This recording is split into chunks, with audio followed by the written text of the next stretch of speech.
he says that sound depends on the temperature of the air, and two, sound has different through different materials. And different materials means that if a train is coming and somebody puts his ear to the track, he can hear the sound from the track, but the train will much earlier than actually seeing the train, because sound travels fastest through solids. So these are the speeds. In air, it is about 330 meter per second, and at higher temperature, the speed increases. So the temperature is is changing the speed, speed of sound.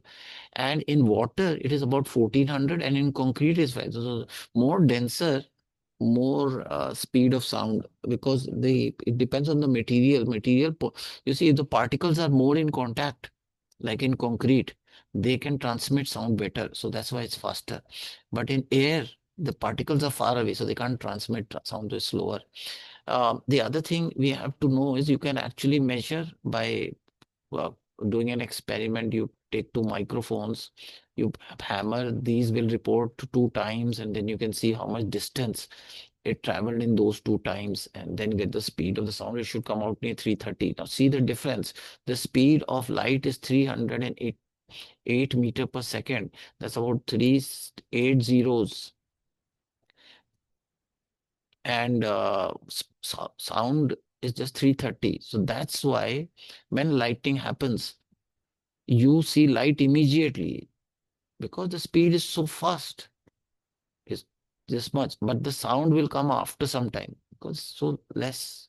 So if you can actually, if you know the time, in the difference in between the sound, the lightning happening and the sound coming, you can, you know the time, you know the speed of light, the speed of sound, and you multiply it and you get the distance.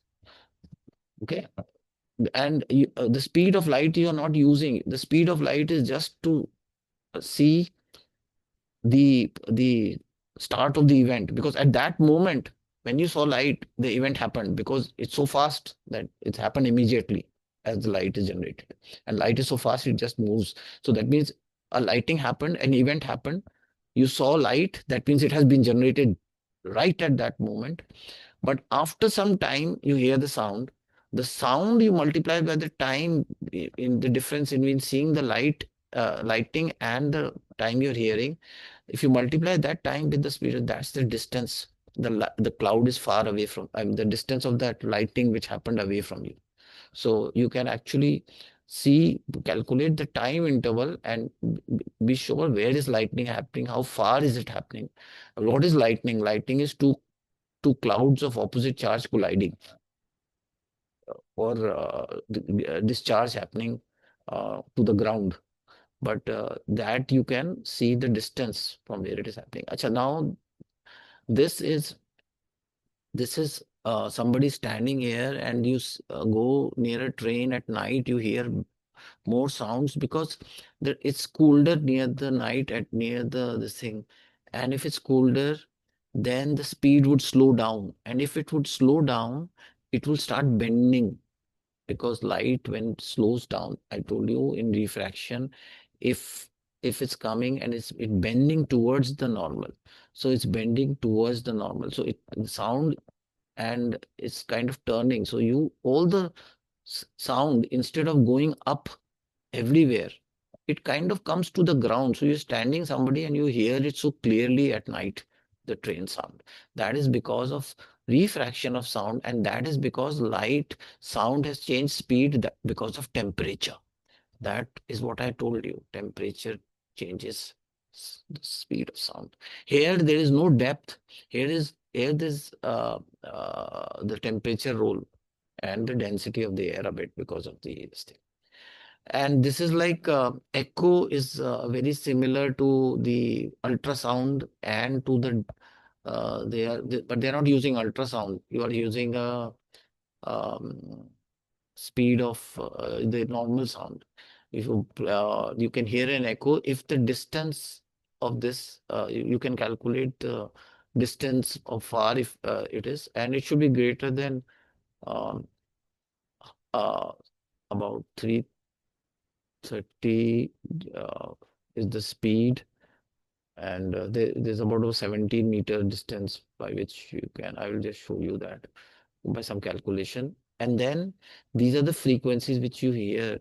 There's an upper limit of your ear can hear and a lower limit. Beyond this, you can't hear. Above this, you can't hear. Bats can hear. Humans can't hear. These are frequencies. Frequencies means pitch. Pitch is the energy. But there's another thing, the amplitude. The amplitude gives the intensity of the sound, the loudness. More the amplitude, more the loudness of the sound. And uh, the loudness is this, the amplitude is this, so this affects the loudness.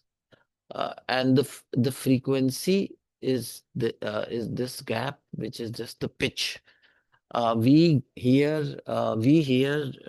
make out that somebody's talking by being aware of the pitch of their sound. If they are small kids, there will be high pitch sound.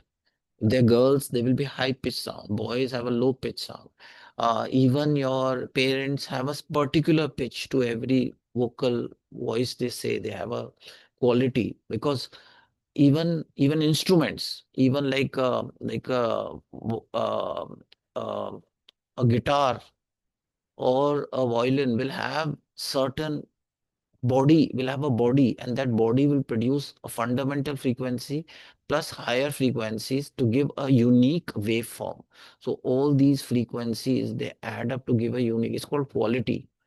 And this quality is the difference in sound from different instruments like a guitar or a piano or whatever. So these are frequencies adding together, and different sounds being produced. This is the range of human hearing. This is the ultrasound. Dogs can hear. That's why they have a whistle where they can hear. Some defense personnel have dogs and they have a whistle. No human can hear. The dogs will hear, because that whistle is generating a sound of 50,000 frequency. Bats can hear up to this ultrasound. We can't hear. We humans can't hear so much sound. We can only hear till 20,000. So that is the whole